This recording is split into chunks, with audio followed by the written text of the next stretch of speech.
তখন সবাইকে ক্ষমা করে দেন। তুরাদু আমালুন নাস ইয়াউমুল ইসনাইনে ওয়া ইয়াউমুল খামিস, রাসূল বলেছেন সোমবার আর বৃহস্পতিবার দিন আকাশের দরজা খুলে যায় এবং আমলনামা, প্রত্যেক সপ্তাহের আমলনামা 2 দিন আল্লাহর কাছে পেশ করা হয়। ফায়াগফিরুল্লাহু কুল্লু আবদিন মান লা ইউশরিকু বিল্লাহি শাইআন, আল্লাহর সাথে শিরিক করে না এমন প্রত্যেক ব্যক্তিকে আল্লাহ 2 দিন ক্ষমা করে দেন। বুঝছেন, তাওহীদবাদীদের মান এটা। আমাদের শেখেরা যে কেন বেশি তাওহীদের আলোচনা করে তার মূল হচ্ছে এটা, যার সাথে আল্লাহর সম্পর্ক আর কারোর সাথে সম্পর্ক নাই, যেই ব্যক্তি তাওহীদের উপরে আছে তার দ্বারা যত ছোটোখাটো পাপগুলো হয় আল্লাহ তাদেরকে ক্ষমা করার জন্য যে কত ব্যবস্থা রেখেছেন তার এটা একটা, যে প্রত্যেক সোমবার প্রত্যেক বৃহস্পতিবার আল্লাহ তাদেরকে ক্ষমা করে দেন। যে মান লা ইউশরিকু বিল্লাহি শাইআন ইল্লা রাজুলান, তবে ওই 2 ব্যক্তি ক্ষমা পায় না। শিরিক থেকে মুক্ত হওয়ার পরেও ক্ষমা বাধাপ্রাপ্ত হবে যদি সে কানা বাইনাহু ওয়া বাইনা আখিহি শাহনা, সে তার ভাইয়ের সাথে দ্বন্দ্ব রাগে শত্রুতা রাখে, সেই ব্যক্তি তাওহীদবাদী হয়েও ক্ষমা পাবে না। আল্লাহ বলেন ফায়ুকালু, ফেরেশতাদেরকে বলা হয় আনজিরু হাযাইনি হাত্তা ইয়াস্তালিহা, এই 2 ব্যক্তিকে ছেড়ে দাও যতক্ষণ পর্যন্ত তারা একে অপরের সাথে মিলে না যাচ্ছে, একে অপরকে ক্ষমা না করা পর্যন্ত একেও ক্ষমা করা হবে না। সে যদি তার ভাইকে ক্ষমা করে দেয় তোমরাও তাকে ক্ষমা ঘোষণা করে দিবে। এটা ইমাম মুসলিম কোট করেছেন। তাহলে যে কাজটা শবে বরাতের রাতে হয় এর জন্য আপনি সারা রাত ভরে কিয়াম করবেন আর দিনের বেলা আপনি সিয়াম পালন করবেন, তাহলে ওই কাজটাই আপনি সোমবার দিন আর বৃহস্পতিবার দিন কেন করেন না? প্রত্যেক সোমবার আর বৃহস্পতিবার আপনি কেন কবর জিয়ারতে যান না? প্রত্যেক সোমবার বৃহস্পতিবার সারা রাত আপনি জেগে কেন সালাত আদায় করেন না? তার মানে বোঝা যাচ্ছে যে আমাদের সমাজ আসলে দলিলের ভিত্তিতে না, যুক্তিতেও টিকে না, কিন্তু নিজেদের বাপদাদার ধর্ম থেকে যেটা তারা পেয়ে গেছে ওটার উপরই তারা বহাল থেকে যেতে চাচ্ছে। দলিল দিলেও কোনো কাজ হয় না, যুক্তি দেখালেও কোনো কাজ হচ্ছে না। না, এমনটা হলে চলবে না। আপনাকে কোরআন এবং সুন্নাহ, এমনকি সর্বোপরি আপনাকে নাস মানে যে বর্ণনাগুলো আছে এটার উপরে আপনাকে ফিরে আসতে হবে। তা আল্লাহ আমাদেরকে বোঝার তৌফিক দান করুন। তা আমাদের কাছে নিসফে শাবান বলে কোনো রাত প্রতিষ্ঠিত নাই, মানে ইবাদতের জন্য এটা দুর্বল হাদিস দিয়ে কোনো দিন কোনো আমল প্রতিষ্ঠিত হয় না। ফজিলত বর্ণনা করা যায় কিন্তু আমল হবে না, এটা তাদের থিওরি, হানাফিদের থিওরি যে ফজিলত বর্ণনা করা যায়। তাহলে ফজিলত থাকলে করেন, কিন্তু এখানে তো আমলের কথা আছে, সারা রাত ভরে কিয়াম করবেন, দিনের বেলা সিয়াম পালন করবেন, এটা আমল। আর রাসূলুল্লাহ সাল্লাল্লাহু আলাইহি ওয়াসাল্লামের আমলও এর খেলাফ। কারণ রাসূলুল্লাহ সাল্লাল্লাহু আলাইহি ওয়াসাল্লাম তিনি পুরো শাবান মাস জুড়েই সিয়াম রাখতেন, শুধু একটা সিয়াম রাখতেন না। এই জন্য আমাদেরকে সুন্নাহ দিকে ফিরে আসতে হবে। আমরা যতটুকু পারি এই শাবান মাসে আমরা সিয়াম পালন করব। এতে কি হবে? এক তো আমাদের প্রত্যেকটা সিয়াম আমাদের মর্যাদা বৃদ্ধি করবে, নেকি বৃদ্ধি হবে এবং আমাদের পাপ মিটে যাবে। তার থেকেও বড় ব্যাপার হবে অভ্যাস। আমরা যদি শাবান মাসের অভ্যাস করে নেই তাহলে রমজান মাস আসতে যাচ্ছে, আমাদের চরিত্র আমল সব ঠিক হয়ে যাবে, তাহলে রমজান আসবে উত্তমভাবে। আমরা একটা সৎ ব্যক্তি হিসেবে রমজানকে স্বাগত জানাইতে পারবো। কিন্তু আমরা যদি আমাদের অভ্যাস মোতাবেক এখন পাপ কাজে লেগে থাকি তাহলে সম্ভাবনা আছে রমজান তো আসবে কিন্তু আমাদের পাপই থেকে যাবে। হতে পারে এই অভ্যাসগত কারণে রমজান মাসে আমরা পাপ করা শুরু করব, মোবাইলের মধ্যে নিয়ে ব্যস্ত থাকব, তারপরে আলফাল কাজে নিজেকে জড়িয়ে রাখবো। এটাকে থামানোর জন্য এটা উপযুক্ত সময়। এই জন্য শাবান মাস অত্যন্ত গুরুত্বের সাথে নিতে হবে, যাতে করে রমজানটা আমরা এই বছর ইনশাআল্লাহ আরও আগের চেয়ে বেটার বা কল্যাণকর করে পার করতে পারি। আল্লাহ আমাদেরকে তৌফিক দান করুন, আমিন। এবার আমরা আমাদের মূল বিষয়ের দিকে ফিরে আসি। আমাকে বলা হয়েছে যে আমি যেন আজকের খুতবায় আমাদের সাথে আল্লাহ সুবহানাহু ওয়া তাআলার কেমন সম্পর্ক বা কী সম্পর্ক সেটা যেন তুলে ধরি। আপনাদেরকে আমি একটা বলি, এটা আমার ত্রুটি, ধরে নেন এটা আমার ত্রুটি। আমাদের বিদ্যা বুদ্ধি এমনি কম। আমরা যখন কোনো কিছু ভাবি বা কোনো কিছু দায়িত্ব দেওয়া হয় তখন নিজেদের মধ্যে সেটা ঘাটতি দেখতে পাই, তখন ওটা রেডি করতে আমাদের অনেক সময় লেগে যায়। মূলত এই বিষয়টাকে যদি আমি উত্তম করে পেশ করার ইচ্ছা করি তাহলে আমাকে 1 মাস সময় লাগবে এটা নিয়ে ভাবতে, কারণ আমার রিজার্ভে কিছু নাই, আমাদের তো খুঁজতে হয়। তবে এই 3 দিন আমি শুধু এই বিষয়টা নিয়ে ভাবছি যে যেই প্রস্তাবটা করা হয়েছে কেমন মানে হইলাম আজ পর্যন্ত, যে আল্লাহর সাথে আমাদের সম্পর্কটা কি এটাই জানলাম না। এটাই এখন পর্যন্ত অনুভব আমরা অধিকাংশ মানুষ করতে পারি নাই। এটার চাইতে বড় ব্যর্থতা আর কিছুই নাই। মূলত এটা কেন আমরা পারবো না, আপনাকে যদি জিজ্ঞেস করা হয় আপনার সাথে আপনার রবের কী সম্পর্ক, আমি নিশ্চিত আমার চাইতে আপনার দুর্দশা আরও বেশি খারাপ হবে। কারণ আমরা তো স্টাডি করি, তাতেই অবস্থা। আপনাকে যদি জিজ্ঞেস করা হয় যে আপনার সাথে আপনার রবের সম্পর্কটা কী, আপনি দেখবেন একটু গিয়ে আপনি অন্ধকার হয়ে যাবেন, সামনের কিছু দেখতে পাবেন না, মানে আপনার বিবেক যাবে না। কারণ আমি সবাই তো সাক্ষী, আমাদের সাথে আল্লাহর কি সম্পর্ক, কতটা আমরা আল্লাহকে ফিল করি, এটা আমরা সবাই সাক্ষী। কেউ এনে সাফাই গেলে চলবে না, কারণ আল্লাহ সুবহানাহু ওয়া তাআলা প্রত্যেকের অন্তরের খবর জানে, আমল জানে।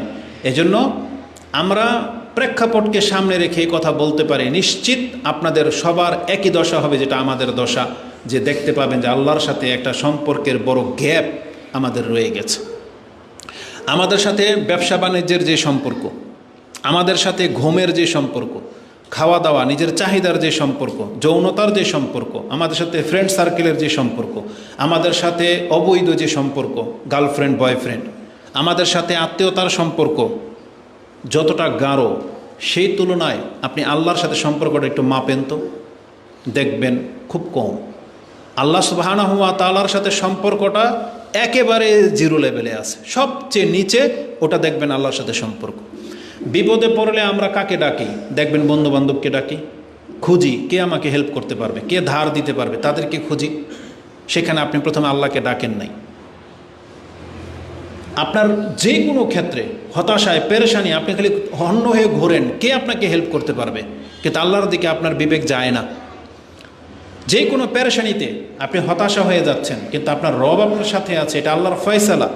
আল্লাহ এটার মাধ্যমে আপনাকে কল্যাণ কিছু দিতে চাচ্ছেন, আপনার বিশ্বাসটা ওই পর্যন্ত যায় না। তো এটা আমি প্রথমে ত্রুটিগুলো বলে নিলাম।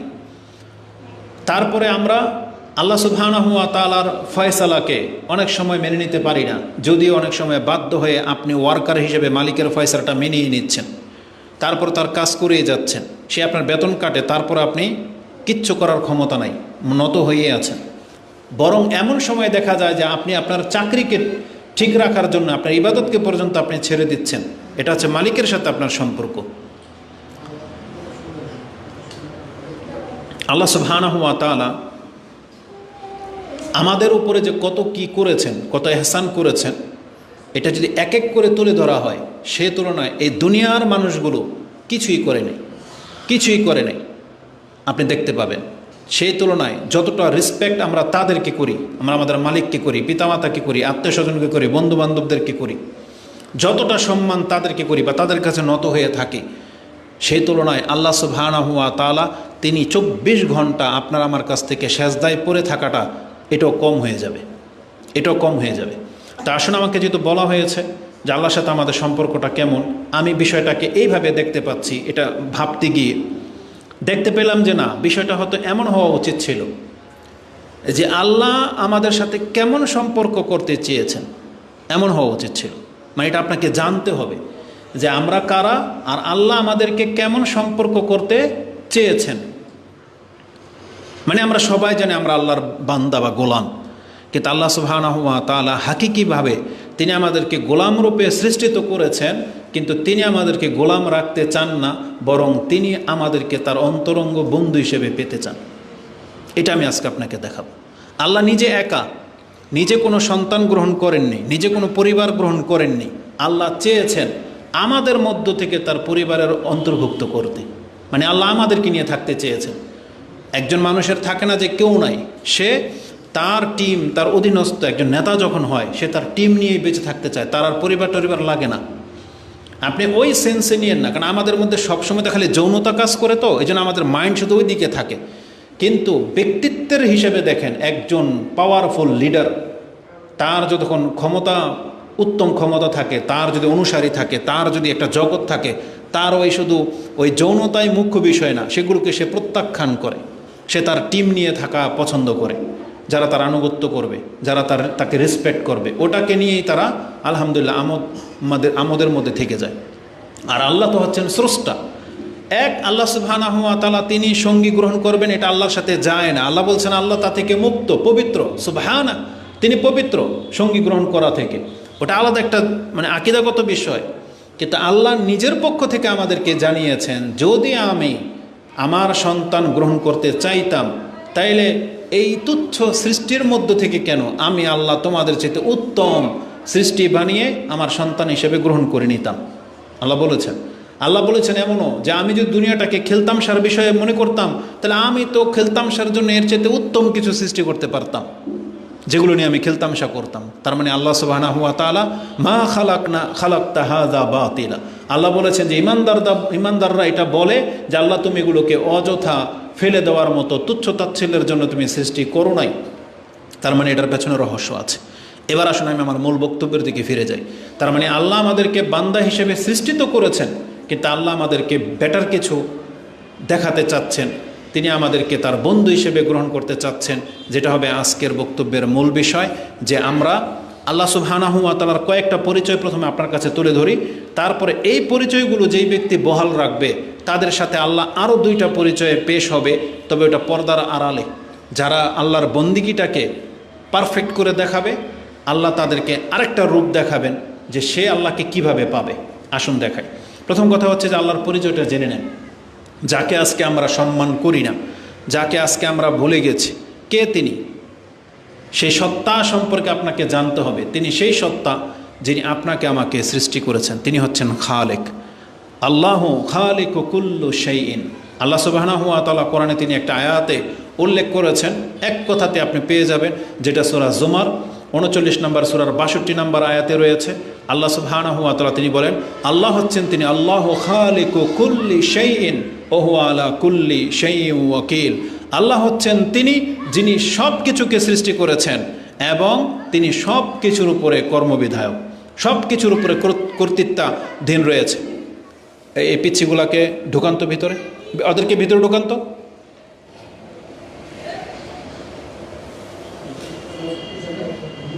এদিকে আসো, একেবারে সামনে।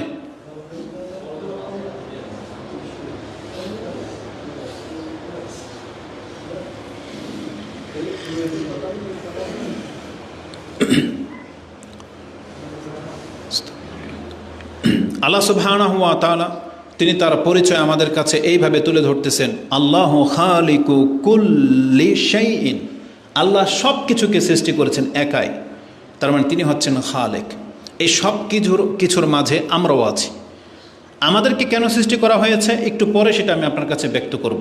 তা আল্লাহ সুবহানাহু ওয়া তাআলা যিনি সব কিছুর স্রষ্টা, তিনি আমাদেরকে সহ সব কিছুকে তিনি সৃষ্টি করেছেন। তারপর আল্লাহ সুবহানাহু ওয়া তাআলা আমাদেরকে জানিয়েছেন, তোমাদেরকে একটা উদ্দেশ্য নিয়ে সৃষ্টি করেছি, তো একটু বড় পরেই বলবো বলেছি।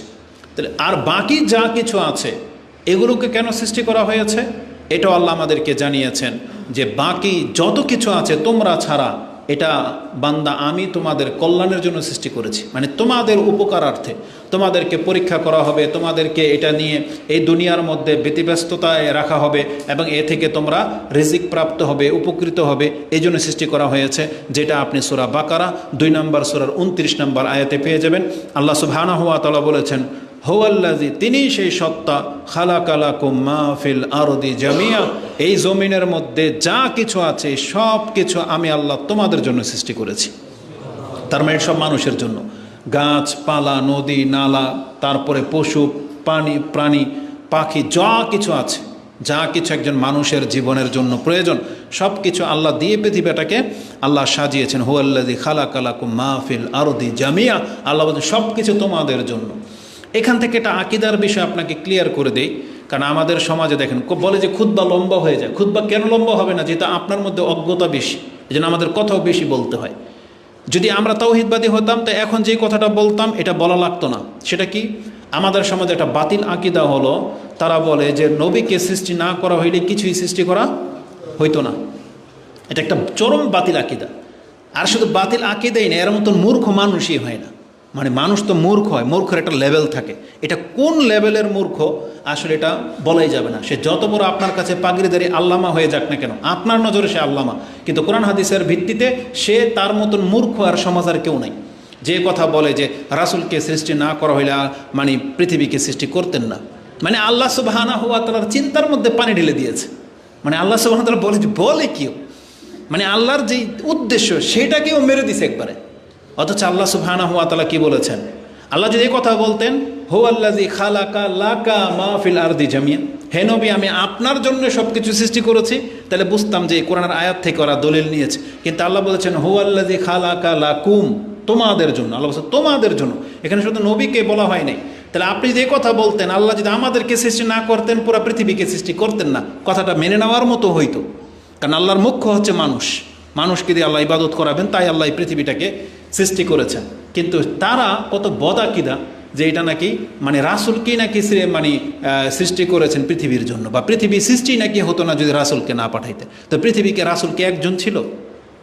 কত শত রাসূল পৃথিবীতে এসেছে। মুহাম্মদুর রাসূলুল্লাহ সাল্লাল্লাহু আলাইহি সাল্লাম ওই রকম রাসূল, কাদ খালাত মিন ক্বাবলিহির রাসূল।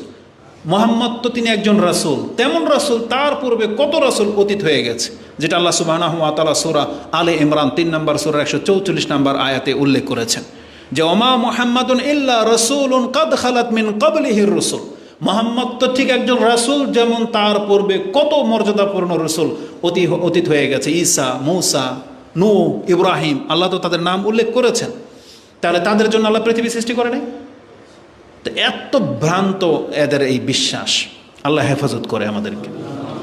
আল্লাহ বলেছেন হুয়াল্লাযী খালাকা লাকুম মা ফিল আরদি জামিয়া, তিনি সব কিছু তোমাদের জন্য সৃষ্টি করেছেন। তাহলে এখান থেকে আল্লাহর পরিচয়টা আপনি পাচ্ছেন যে আল্লাহ আমাদের জন্য কি করেছেন, কি না করেছেন, এটা হচ্ছে দেখার বিষয়। মহান আল্লাহ সুবহানাহু ওয়া তাআলার পরিচয় তিনি আমাদের কাছে এইভাবে তুলে ধরেছেন। এই যে কোরআনের সর্বশেষ সূরা, সূরা আন-নাস, তাতে আপনি পরিচয় পেয়ে যাচ্ছেন। আল্লাহর পরিচয়ের সাথে আপনি আপনার অস্তিত্ব পাবেন এখন। সেটা কি? আল্লাহ সুবহানাহু ওয়া তাআলা তিনি তার পরিচয় দিয়ে আমাদেরকে জানিয়েছেন, কুল, তুমি আল্লাহর কাছে আশ্রয় চাও। আউযু বিরাব্বিন নাস, কুল আউযু বিরাব্বিন নাস, আমি মানুষের রবের কাছে আশ্রয় নিচ্ছি। মালিকিন নাস, মানুষের মালিক যিনি তার কাছে আশ্রয় নিচ্ছি। ইলাহিন নাস, যিনি মানুষের ইলাহ। তার মানে এই তিনটা শব্দ আমি আজকে আপনাকে দেখাবো যে এই তিনটার সাথে ওই যে প্রথমে যে কথাগুলো বলেছি আমাদের সাথে তারতম্য কী। আল্লাহ হলেন আমাদের রব, মানে তিনি লালন পালন করেছেন। আল্লাহ হচ্ছেন আমাদের মালিক, তিনি আমাদের ক্ষমতাধীন, মানে তিনি হচ্ছেন মূলত মালিক। আর তিনি হচ্ছেন আমাদের ইলাহ, যার ইবাদত করা যায়, আর কারো ইবাদত করা যায় না। তাহলে তিনটা পরিচয় আপনি পাচ্ছেন এখানে। আল্লাহ আমাদের মালিক, আল্লাহ আমাদের রব, আল্লাহ আমাদের ইলাহ। তার মানে কেন? কারণ আল্লাহ একটু আগেই বলেছে আল্লাহ আমাদেরকে সৃষ্টি করেছেন। আল্লাহ আমাদের রব, মানে কি তিনি আমাদেরকে রিজিক দিয়ে লালন পালন করে বড় করেছেন। আর যেহেতু তিনি মালিক, মানে তিনি আমাদেরকে সৃষ্টি করেছেন, তিনি রিজিক দিয়েছেন, তিনি হায়াত মউতের মালিক, এজন্য তিনি আমাদের মালিক। আর তিনি যেহেতু মালিক, তখন তিনি আমাদের কাছ থেকে একটা ডিমান্ড করেছেন যে আমার ইবাদত করতে হবে, সেটা একটু পরেই আসবে। এই তিনটা কথার সাথে আমাদের চরিত্রের মিল দেখেন। দুনিয়াতে আমরা আমাদের মালিকদেরকে, কোম্পানির মালিক বলেন, রাষ্ট্রের মালিক বলেন, নেতাদেরকে বলেন, এতটা সম্মান করি, এতটা রেসপেক্ট করি, এদের কাছে এত ধন্য ধরি, মনে হচ্ছে যে এরা আমাদের মাবুদ। মানে এমন হয়ে গেছে যে এরাই আমাদের ইলাহ। একজন মহিলা তার স্বামীকে এতটা রেসপেক্ট করে, মনে হচ্ছে যে তার স্বামী তার রব। বুঝেন না? কেন? কারণ ওই যে তার স্বামী তার উপরে টাকা খরচ করে, পয়সাওয়ালা একটা স্বামী পেয়ে গেছে, এখন তার যা ইচ্ছা তাই এনে দেয়। এই জন্য তার স্বামীকে, এ যদি চোরও হয়, এ যদি নেশাখোরও হয়, বেনামাজি হয়, এই স্বামীকে এই মহিলা ছাড়বে না। ওর চরিত্র যা খুশি তা হোক, পয়সাওয়ালা স্বামী তো, ওকে ছাড়বে না কোনো দিনই। আর ধর্ম গোল্লায় যাক, বুঝেন না আমাদের ভাষায়, যে ধর্ম গোল্লায় যাক, এই স্বামী নেয়ামত পেয়ে গেছে, একে আর ছাড়বে না। মানে ইমানের তখন আর দাম থাকে না যদি হ্যান্ডসাম পয়সাওয়ালা কোনো স্বামী পেয়ে যায়। ঠিক আমাদের কাছেও এরকম কোনো মহিলা একেবারে চোখে লেগে গেছে অন্তরে, ও যদি বদমাইশও হয় তাও ওরা ছাড়তে পারে না। আরে এমনও পুরুষ, আল্লাহ সুবহানাহু ওয়া তাআলা এদেরকে মান সম্মান বাড়িয়ে দিক বা পুরুষত্ব দান করুক, আমরা তাদের জন্য দোয়া করব। হীন পুরুষ এরা, যে স্ত্রী কারোর সাথে চলে গেছে, ও বসে বসে কান্না করে, বুঝেন, এবং জিজ্ঞেস করে হুজুর ও তো আবার আসতে চায়, ওকে আমি নিমু, বুঝেন। মানে মাঝে মাঝে নিজের উপরে আক্ষেপ হয়। তো এত কি স্বাদ পেয়ে গেছে এরা, বুঝি না। আল্লাহ হয়তো আমাদেরকে সে স্বাদ দেয় নাই, আস্তাগফিরুল্লাহ ওয়া আতুবু ইলাইহি। তো দুঃখ লাগে, এরা নাকি মুসলিম পুরুষ আবার মুসলিম, যার চরিত্রটা এমন, তো সেই মহিলাকে নিয়েও ঘর করতে চায়। ও মানে ওর কলিজা ফেটে যাচ্ছে, একে ছাড়বে, অথচ চরম বদ, ভেগে গেছে কারোর সাথে, জানেও এখন ওই লোক বিয়ে হয়ে গেছে, আবার ও ফিরে আসতেছে, এখনও জিজ্ঞেস করে যে আমি ওকে নিব কিনা। চিন্তা করা যায়? আল্লাহ এরকম কাপুরুষতা থেকে আমাদেরকে হেফাজত করুন, আমিন। তো কথা হচ্ছে যে মানুষের সাথে আমাদের সম্পর্কগুলো দেখেন,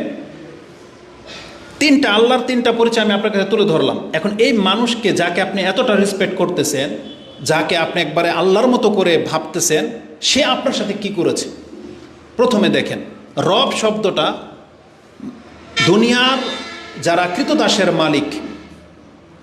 মালিক, বর্তমানে কৃতদাস কিন্তু নাই, কৃতদাসের যারা মালিক তাদেরকে আল্লাহ রব বলেছেন।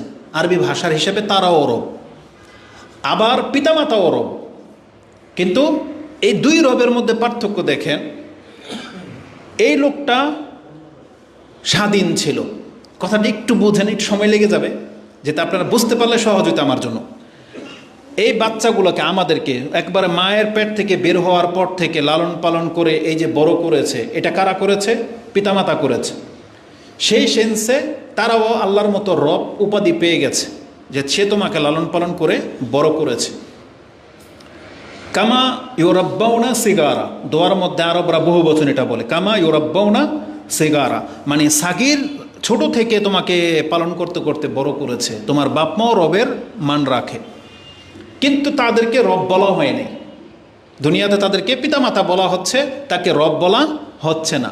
আবার যেই ব্যক্তি, এই বাচ্চাটাই, আমি আর আপনি যখন অন্যের কৃতদাস হয়ে গেলাম, তখন আমাকে বলা হয়েছে তুমি তোমার রবের আনুগত্য করো, সে তোমার রব। কারণ ইমাম বুখারী সে হাদিস কোট করেছেন ইলমের অধ্যায়ে, যে তিন ব্যক্তিকে আল্লাহ ডাবল ডাবল নেকি দেন। এক ব্যক্তি, মান আদ্দা হাক্কাল্লাহি ওয়া হাক্কা মাওয়ালিহি লাহু আজরান, যেই ব্যক্তি আল্লাহর হকও আদায় করে এবং তার মালিকের হকও আদায় করে, তার জন্য ডাবল ডাবল নেকি। তাহলে ওই কৃতদাসকে বলা হয়েছে এটা তোমার রব, মালিককে বলা হয়েছে রব। অথচ দেখেন, এই লোক কিন্তু একে লালন পালন করে নাই, এখন সে খরিদ সূত্রে বা ক্ষমতার দাপটে একে গোলাম বানিয়ে ফেলছে, এই জন্য সে রব সেজে গেছে। কিন্তু আসলে কিন্তু ও রবের কাজটা করে নাই, কারণ ও ওকে লালন পালন করে নাই। এই কাজটা কে করেছিল? বাপ মা করেছিল, যার পেট থেকে আমরা হয়েছি তারা করেছিল। কিন্তু ভাগ্যিসক্রমে আমাদের বাপ মা থেকে হারিয়ে আমরা অন্যের গোলাম হয়ে গেলাম। যুদ্ধ লাগলে যেটা হয়, কৃতদাসী হয়ে গেল, কিন্তু ওকে কিন্তু মালিক কিন্তু লালন পালন করে নাই, কিন্তু হুকুমের দিক থেকে মালিক হয়ে গেছে, রব হয়ে গেছে। আর এই দিকে উনি লালন পালন ঠিকই করেছে, কিন্তু ওনাকে রব উপাধি দেওয়া হয়নি। দ্বিতীয় মাঝখানে আসেন, সেটা হচ্ছে মালিকিন নাস, আল্লাহ হচ্ছেন মানুষের মালিক। এই ব্যক্তিও তার কৃতদাসের মালিক, আবার বাপমাও কিন্তু সন্তানের মালিক। কিন্তু বাপমার থ্রুতে আমরা যাদের জন্ম হয়ে গেছি, আমাদেরকে আল্লাহ একটা সম্মান দিয়েছেন। সম্মানটা কি? একজন মালিক তার কৃতদাসের সব কিছুর মালিক, ওর মালিক, ওর সম্পদেরও মালিক। এবং এই মালিক যদি চায়, ওকে আমি সবসময় আমার পায়ের নিচে রেখে দেব, এই অধিকার তার আছে। কিন্তু একটা বাপ মাকে আবার আল্লাহ এই অধিকার দেয়নি। বাপ মা কিন্তু পূর্ণ অধিকার রাখে, কারণ ওকে জন্ম দিয়েছে, ওকে লালন পালন করেছে, ওর সম্পত্তিরও মালিক পিতা। কিন্তু কোনো পিতাকে এই মান দেওয়া হয় নাই যে তুমি তোমার সন্তানকে গোলাম ভাবতে পারো। এই তোমার ক্ষেত্রে তোমার সন্তান গোলাম না, ওকে একটা সম্মান দেওয়া হয়েছে শুধু রক্তের সম্পর্ক থাকার কারণে। তারপর আল্লাহ সুবহানাহু ওয়া তাআলা তৃতীয় ধাপে আসেন। আল্লাহ হচ্ছেন ইলাহিন নাস। আল্লাহ বলেছেন তোমাকে আমি রব বানিয়েছি, মালিকও বানিয়েছি, কিন্তু তুমি এই কৃতদাসের ইবাদত পাওয়ার যোগ্য না। কোনো গোলাম তার মালিকের ইবাদত করতে পারবে না, সে তার আনুগত্য করতে পারবে। ও যদি বলে এখন ওখানে যাও, রোদ্রে দাঁড়ায় থাকবে। ও যদি বলে আমার জন্য এটা নিয়ে আসবে। ও যদি বলে এখান থেকে মাটিগুলো সব সরাবি, ও বাধ্য। কিন্তু ওকে যদি বলে আমাকে সেজদা কর, এই গোলাম এটা করবে না, ওর মরে গেলেও করবে না, কারণ এই আদেশ ওকে করা হয় নাই। যেমন বেলাল রাদিয়াল্লাহু তাআলা আনহুকে পাথর চাপা দিয়ে রাখা হয়েছিল, পাথর, তার জিহ্বা বেরিয়ে গিয়েছিল, পিঠ জ্বলে গিয়েছিল, রক্তাক্ত করা হয়েছে, কিন্তু বেলাল ওর ইবাদতের ক্ষেত্রে প্রশ্নই ওঠে না। তিনি বলছেন আহাদ, আমি এক আল্লাহর গোলাম। তাহলে আল্লাহ সুবহানাহু ওয়া তাআলা দেখিয়ে দিয়েছেন যে পৃথিবীতে আমার বান্দা যারা হয়, তারা গোলাম হলেও তারা আমার হককে ভুলবে না, তারা ওটাকে ঠিক রাখবে। এবার আমাদের চরিত্র দেখেন, আল্লাহ আমাদের রব, প্রকৃত রব, কারণ আল্লাহ আমাদেরকে সৃষ্টি করেছেন, রিজিক দিয়ে বড় করলেন, তিনি আমাদের মালিকও, এবং বলেছেন আমি তোমার ইবাদতেরও হক রাখি। তিনোটা পরিচয় জানার পরেও যার ইবাদত করা যায় না, আপনি সেই ব্যক্তির গোলামি করতে প্রস্তুত, সেই নেতার পা চাটেন আপনি, সেই নেতা যা বলবে আপনি আল্লাহর বিপক্ষে চলে যান। অথচ আল্লাহ তাকে ইলাহিন নাস বলেন নাই, কিন্তু আল্লাহ হচ্ছেন ইলাহিন নাস। আল্লাহ হলেন মানুষের ইলাহ, কিন্তু আমরা আল্লাহকে রব জেনেও মালিক জেনেও তার ইবাদত না করে এখন আমরা ব্যক্তি বা বস্তুর ইবাদতে লেগে গেছি। এটা মোটেও কাম্য নয়। তা আল্লাহ সুবহানাহু ওয়া তাআলা তিনটা পরিচয় আমাদেরকে জানিয়েছেন। তিনি হচ্ছেন রব্বুন নাস, তিনি হচ্ছেন মালিকিন নাস, তিনি হচ্ছেন ইলাহিন নাস, মানুষের ইলাহ। এটা হচ্ছে আল্লাহর পরিচয়। আল্লাহর এই পরিচয়টা জানার সাথে সাথে আমাদের পরিচয় কিন্তু ফুটে উঠেছে। সেটা কি? তার মানে আমাদেরকে আল্লাহ সৃষ্টি করেছেন, আমরা হলাম মাখলুক, সৃষ্টি। আমাদের মালিক আছেন, তার মানে আমরা হচ্ছি দাস। আর আমরা হলাম গোলাম, যে আমরা তার গোলামি করতে বাধ্য। এই তিনটা দিক আপনার কাছে আমি তুলে ধরলাম। এখানে আরেকটা দিক আমি আপনাকে তুলে ধরি। একজন কৃতদাস বা একজন সন্তান, সে তার বাপ মার যত আনুগত্য করে নিক না কেন, বাপ মা কখনোই এই সন্তানকে মানে নিজের মাথার মানে নিজের ওই সেজদার জায়গা বানাবে না, অতটা দেবে না। বাপ মার দিক থেকে হয়তো আপনি বুঝবেন না, কৃতদাসের মালিকের উদাহরণটাই বুঝবেন। একজন মালিক তার কৃতদাস থেকে যত রেসপেক্ট পাওয়ার যদি পেয়ে যায়, একটা কৃতদাসী যদি তার মালিকের এতটা আনুগত্য করে যে সে সন্তুষ্ট, পৃথিবীর ইতিহাসে এটা কেউ দেখাইতে পারবে না যে সেই মালিক তার কৃতদাসকে সবার সামনে বলেছে এটা আমার বন্ধু। কেউ করবে না এটা। একটা কোম্পানির বড় মালিক, মানে কোম্পানির মালিক, সে তার কোনো ওয়ার্কারকে বলে না যে এই যে এটা আমার বন্ধু, এটা বলে না, তার ফিতরতে যায় না এটা, তার মধ্যে কিছুটা জালাসি অহংকার থাকে। কিন্তু আল্লাহ সুবহানাহু ওয়া তাআলা কি বলেন জানেন? আমি তোমার রব, আমি তোমার মালিক, তুমি আমার দাস, কিন্তু তুমি যদি বান্দা আমার এই বন্দিগিটাকে উত্তমভাবে করে দেখাও, আমি ঘোষণা করে দেব তুমি আমার বন্ধু। এটা আল্লাহ করেছেন।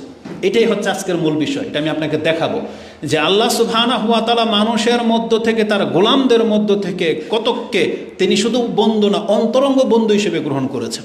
এবং এটা ঘোষিত, আল্লাহ ঘোষণা করে দিয়েছেন।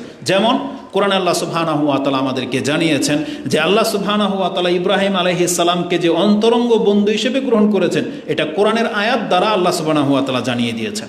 যেটা আপনি সূরা নিসা 4 নম্বর সূরার 125 নম্বর আয়াতে পেয়ে যাবেন। আল্লাহ বলেছেন ওয়াত্তাখাযাল্লাহু ইব্রাহিমা খলিলা, আল্লাহ ইব্রাহিমকে খলিল হিসেবে গ্রহণ করেছেন। খলিল মানে হচ্ছে অন্তরঙ্গ বন্ধু।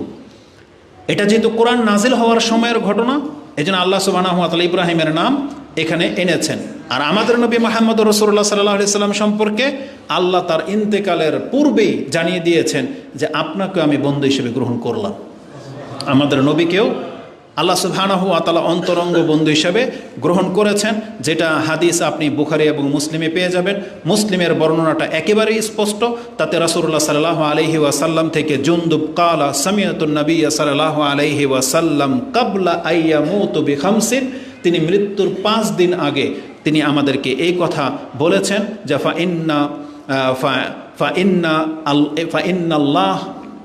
ইন্নাল্লাহ তাআলা কাদ ইত্তাখাযানি খালিলান কামা ইত্তাখাযা ইব্রাহিমা খালিলা। রাসূল বলেছেন নিশ্চয়ই আল্লাহ আমাকে ওইভাবে খলিল হিসেবে গ্রহণ করেছেন যেভাবে ইব্রাহিম আলাইহিস সালামকে আল্লাহ খলিল হিসেবে গ্রহণ করেছেন। তাই রাসূলুল্লাহ সাল্লাল্লাহু আলাইহি সাল্লাম বলতেছেন সবাইকে উদ্দেশ্য করে, ওয়ালাউ কুনতু মুত্তাখিযান মিন উম্মতি খালিলান লাত্তাখাযতু আবা বকরিন খালিলান, আমি যদি আমার উম্মতের মধ্যে কাউকে অন্তরঙ্গ বন্ধু হিসেবে গ্রহণ করতাম, এটা সমীচীন যদি হতো, তাহলে আমি আবু বকরকে আমার অন্তরঙ্গ বন্ধু হিসেবে গ্রহণ করতাম। অবশ্যই আবু বকর রাদিয়াল্লাহু তাআলা রাসূলুল্লাহর অন্তরঙ্গ বন্ধু, কিন্তু তিনি কেন মানুষের মধ্য থেকে এই সম্পর্কটাকে জুড়তে চান নাই? কারণ যখন আল্লাহ বলেছেন আপনি আমার অন্তরঙ্গ বন্ধু, তখন রাসূল বলতেছেন সেই ক্ষেত্রে আমি মানুষের মধ্য থেকে কিভাবে এটা গ্রহণ করতে পারি? যখন আল্লাহ আমাকে অফার করেছে, তাই আমি আল্লাহকে অন্তরঙ্গ বন্ধু হিসেবে গ্রহণ করে নিলাম। এই জন্য আবু বকরকে তিনি সেই মর্যাদাটা দেন নাই। তার মানে অন্তরঙ্গ বন্ধু হওয়াটা কোনো স্বাভাবিক বিষয় না।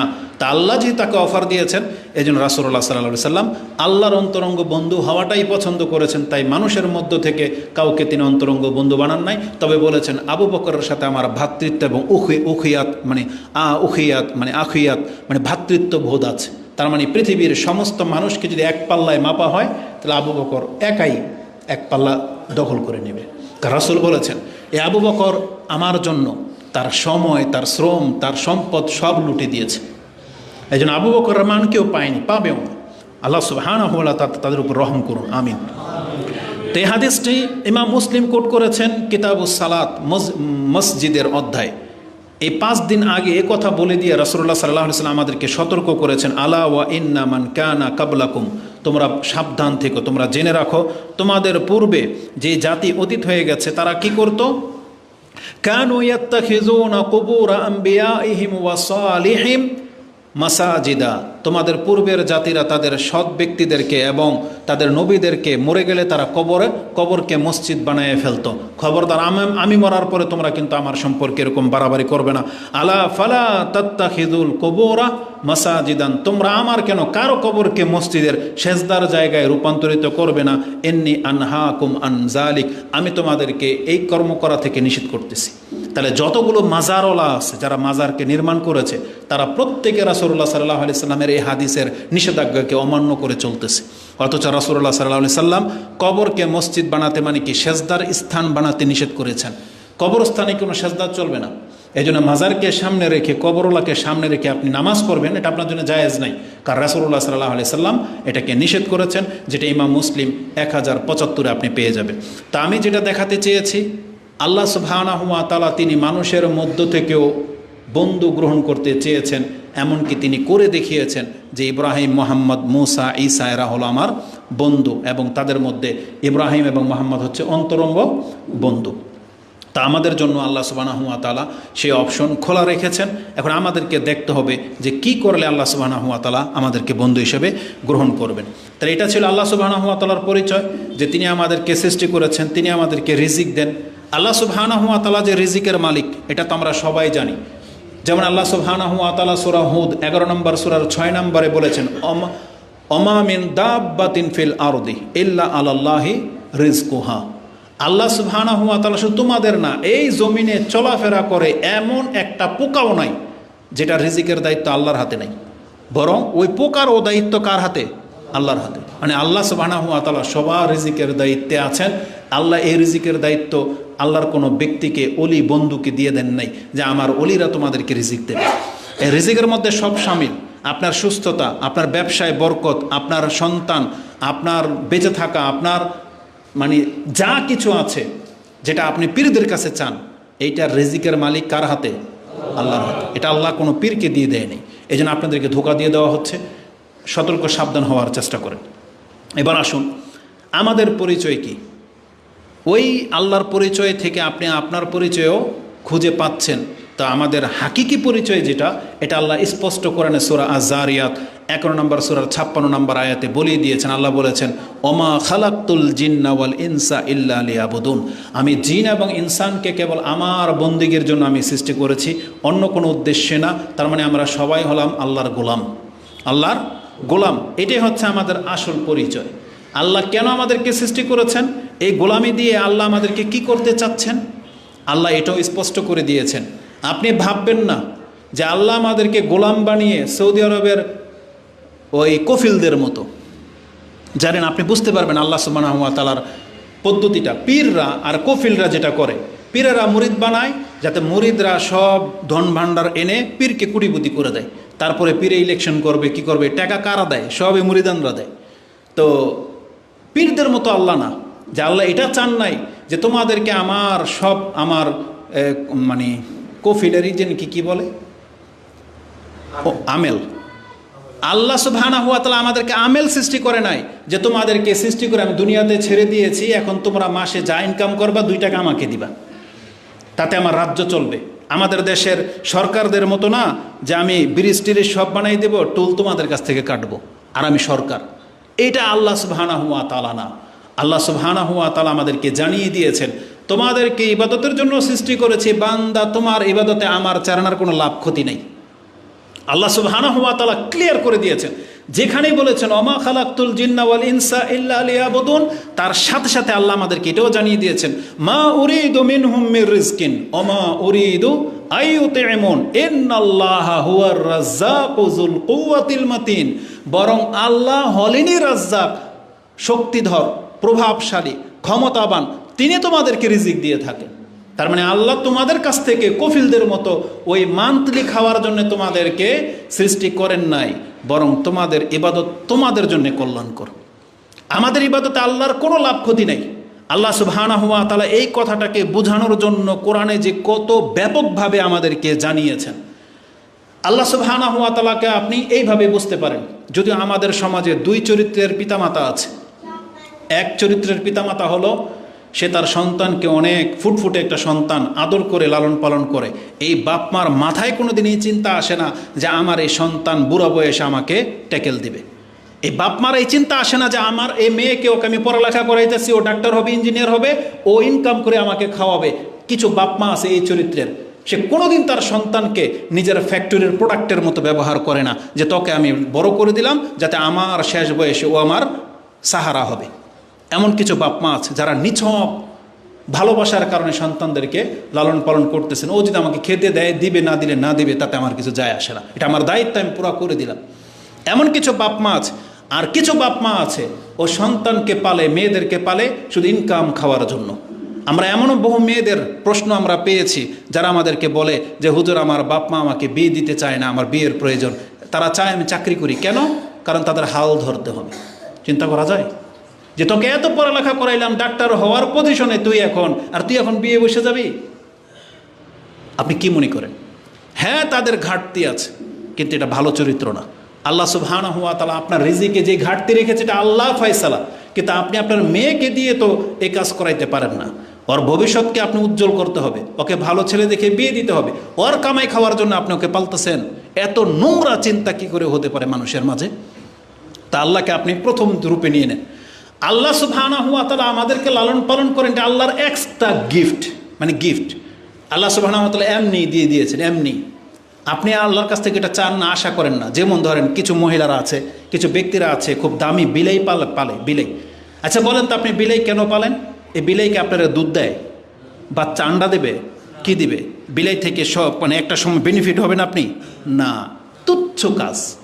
বিলাইটাকে আপনি আদর করে পালতেছেন, ওকে খাওয়াচ্ছেন, সব কিছু করছেন, মেও মেও করে আপনার সামনে, বাস এতে আপনি মজা পান। আল্লাহ সুবহানাহু ওয়া তাআলা এমনটাও না। আল্লাহ বলছে আরে বেটা, তোকে আমি সৃষ্টি করেছি, তোর আমি রিজিক দিয়ে যাবো, কারণ আমার কাছে ভান্ডার আছে, আমি তোর কাছ থেকে লাভবান হওয়ার জন্য তোকে সৃষ্টি করি নাই। আল্লাহ সুবহানাহু ওয়া তাআলার জন্য আসলে কোনো মানে এক্সাম্পলই ফিট হবে না, কারণ আল্লাহ হচ্ছেন আলা মিসাল।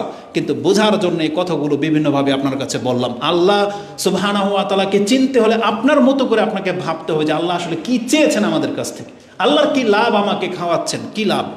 আল্লাহ সুবহানাহু ওয়া তাআলার কোনো লাভ নাই। আল্লাহর যে কোনো লাভ নাই তার বাস্তব প্রমাণ হলো আমরা তো আল্লাহর প্রতি ঈমান এনেছি, আল্লাহর কথা বলতেছি, কিন্তু হাজারো কাফের আছে যারা আল্লাহকে মানেই নাই, কিন্তু তাদেরকে আল্লাহ সুবহানাহু ওয়া তাআলা বিলিয়নিয়ার বানিয়ে রেখেছেন, তাই না? কত শত কোটি টাকার মালিক বানিয়ে রেখেছেন। তার মানে আল্লাহ বোঝাতে চেয়েছেন এটার সাথে আমার কোনো সম্পর্ক নেই বান্দা, এটা হচ্ছে দুনিয়া। আল্লাহ সুবহানাহু ওয়া তাআলা এই কথাগুলো আমাদেরকে কিভাবে বোঝাতে চেয়েছেন? মূসা আলাইহিস সালাম তিনি তার জাতির কাছে এই কথাটা বলেছিলেন, ক্বালা মূসা ইন তাকফুরু আনতুম ওয়া মান ফিল আরদি জামিআন ফা ইন্নাল্লাহা গানিয়্যুন হামিদ। হে আমার জাতি, তোমরা শোনো, তোমরা এবং পুরো পৃথিবীবাসী যদি আল্লাহর কাছ থেকে মুখ ফিরিয়ে নাও, ইন আনতুম ওয়া মান ফিল আরদি জামিআন ফা ইন্নাল্লাহা লাগানিউন হামিদ, তোমরা জেনে রাখো অবশ্যই আল্লাহ সুবহানাহু ওয়া তাআলা হচ্ছেন গনি এবং তিনি হচ্ছেন প্রশংসিত। তার মানে তাকে প্রশংসা করলে তিনি প্রশংসিত হবে না, তোমার প্রশংসাতে আল্লাহ সুবহানাহু ওয়া তাআলার কিছু যায় আসে না। এবং আল্লাহ আমাদেরকে কথাও বলেছেন যে আমি লোকমানকে যখন হিকমা দিয়েছি এবং লোকমানকে আমি এটা স্মরণ করিয়ে দিয়েছি, তোমার প্রজ্ঞার কারণে তুমি আল্লাহর শুকরিয়া আদায় করবে। আল্লাহ বলেছেন ওয়ালাকাদ আতাইনা লোকমানাল হিকমাতা আনিশকুরু লিল্লাহ, আমি তাকে প্রজ্ঞা দিয়ে বলেছিলাম, চেয়েছিলাম যে ও আমার শুকরিয়া আদায় করবে, আল্লাহর পক্ষ থেকে জ্ঞান প্রাপ্ত হয়েছে। তারপর আল্লাহ এটাও আমাদেরকে জানিয়ে দিয়েছেন ওমাই ইয়াশকুর ফা ইন্নামা ইয়াশকুরু লিনাফসি, যে শুকরিয়া আদায় করবে এটা তার কল্যাণের জন্য, তারই কল্যাণ হবে। নাফসি ওমান কাফারা ফা ইন্নাল্লাহা গানিউন হামিদ। আর যদি তুমি মুখ ফিরাও, তুমি জেনে রাখো আল্লাহ তোমার মতো এরকমের বিদ্যা বুদ্ধিওয়ালা পৃথিবীতে বহু সৃষ্টি করেছেন। আল্লাহ সুবহানাহু ওয়া তাআলার কাছে কোনো ঘাটতি হয় না, যেটা আপনি সূরা লোকমানের 12 নম্বর আয়াতে পেয়ে যাবেন। এবং এটা হাদিসে কুদসিতে কি আছে? হাদিসে কুদসিতে আছে আল্লাহ সুবহানাহু ওয়া তাআলা বলেন, ইয়া ইবাদি, হে আমার বান্দারা, ইন্না লাউ আন্না আউওয়ালাকুম ওয়া আখিরাকুম ওয়া ইনসাকুম ওয়া জিন্নাকুম কানু আলা আতকা কলবি রাজুলিন ওয়াহিদিন মিনকুম মা জাদা যালিকা ফি মুলকি শাইআন। তোমরা সবাই, পৃথিবীর সমস্ত জিন, সমস্ত মানুষ যদি তোমাদের অন্তর যদি মুহাম্মদ সাল্লাল্লাহু আলাইহি সাল্লামের মতন হয়ে যায়, তার মানে সবচেয়ে আতকা, সবচেয়ে যিনি আল্লাহকে বেশি ভয় করতেন, সবচেয়ে বেশি যিনি আল্লাহর ইবাদত করতেন, তোমরা সবার চরিত্র যদি মুহাম্মদ সাল্লাল্লাহু আলাইহি সাল্লামের মতন হয়ে যায়, মা জাদা ফিল মুলকি, শাইআন, আমার রাজত্বে সামান্য একটু বৃদ্ধি হবে না। আর তোমরা যদি কানু আলা আফজারে রাজুলিন কালবে রাজুলিন ওয়াহিদিন, আর তোমাদের সবার অন্তর যদি ফেরাউনের মতো হয়ে যায়, সমস্ত মানুষ ধরনের ফেরাউন নিজেই বলে কিসের আল্লাহ, যেটা ফেরাউন বলেছিল। আল্লাহ বলেছেন তাহলে জেনে রাখো মা নাকাসা যালিকা মিন মুলকি শাইআন, আমার রাজত্বে কোনো ঘাটতি হবে না। এটা ইমাম মুসলিম তার কিতাবুল বিররি ওয়াস সিলা 6466 নম্বর হাদিস আপনি পেয়ে যাবেন। আমি আমার বক্তব্যকে শর্ট করে দিচ্ছি। আমি যেটা বোঝাতে চেয়েছি, আমাদের ইবাদত মূলত আমাদের কল্যাণের জন্য। আল্লাহ আমাদেরকে সৃষ্টি করেছেন, এটা নিছক তার একটা দয়া। আল্লাহ তার রাজত্ব খালি পড়ে আছে, আল্লাহ চেয়েছেন যে একে তুচ্ছ একটা সৃষ্টি করে আমি জান্নাত দিয়ে দিই। এটা যে তুচ্ছ একটা ব্যাপার, আল্লাহ সুবহানাহু ওয়া তাআলার একটা বর্ণনা এটা আছে, আমাদেরকে আল্লাহ 10টা পৃথিবীর মালিক করে দিবেন এক একটা নিম্নমানের জান্নাতীকে। একটা মুজাহিদকে 100টা পৃথিবীর মালিক করা হবে, আর নবীদেরকে, সিদ্দিকিন, সালেহিন, শহীদদেরকে যে কি দিবে এটার আপনার কোনো ভাষাই নেই। এতটা দেওয়ার পরেও জান্নাত এত বড়, তার বিশাল অংশ খালি পড়ে থাকবে। কারণ আল্লাহ তো প্রত্যেকটা মানুষের জন্য জান্নাত সৃষ্টি করেছিলেন। এই যে জাহান্নাম ভরে যাবে মানুষ দিয়ে, জিন দিয়ে, তাদের সবার জন্য জান্নাতের কোঠা ছিল, কিন্তু সেই জায়গাগুলো খালি পড়ে থাকবে।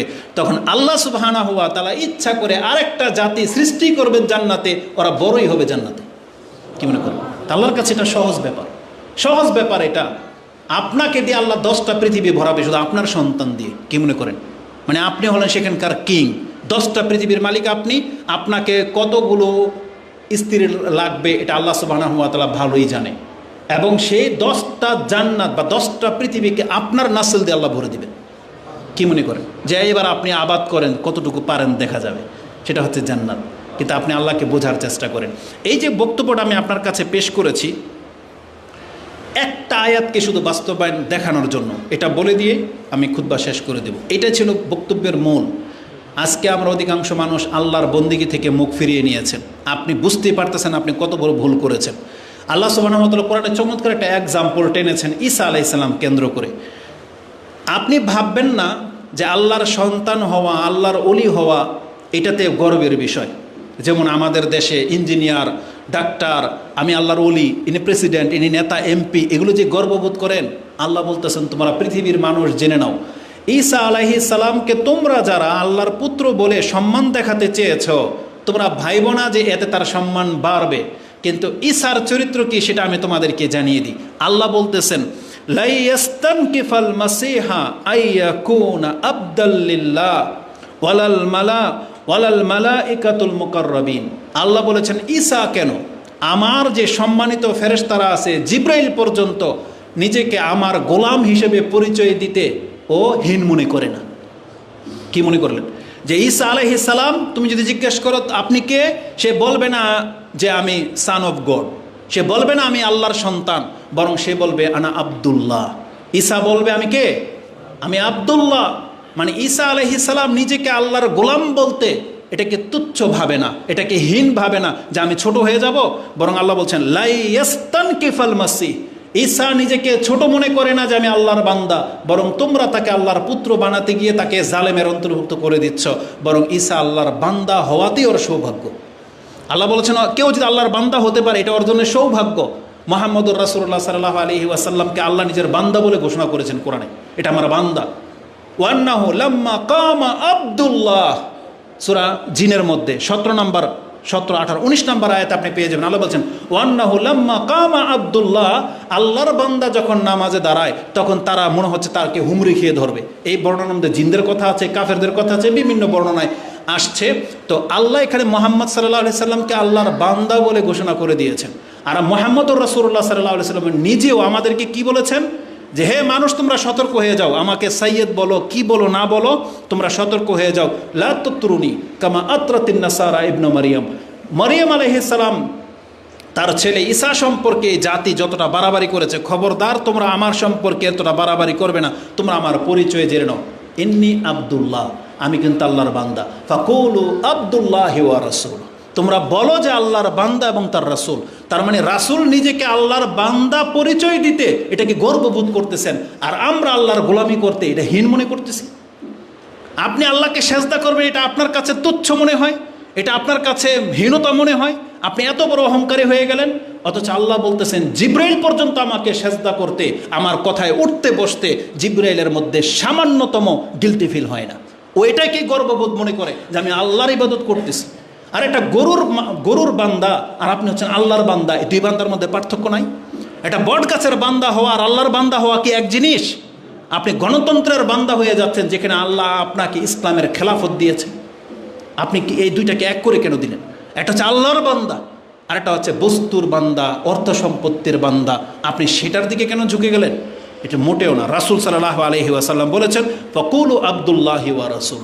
এই যে আপনি আত্তাহিয়াতুর মধ্যে যে সালাম দেন, আত্তাহিয়াতুর শেষে কি বলেন? আশহাদু আল্লা ইলাহা ইল্লাল্লাহ ওয়া আশহাদু আন্না মুহাম্মাদান আবদুহু ওয়া রাসূলুহু।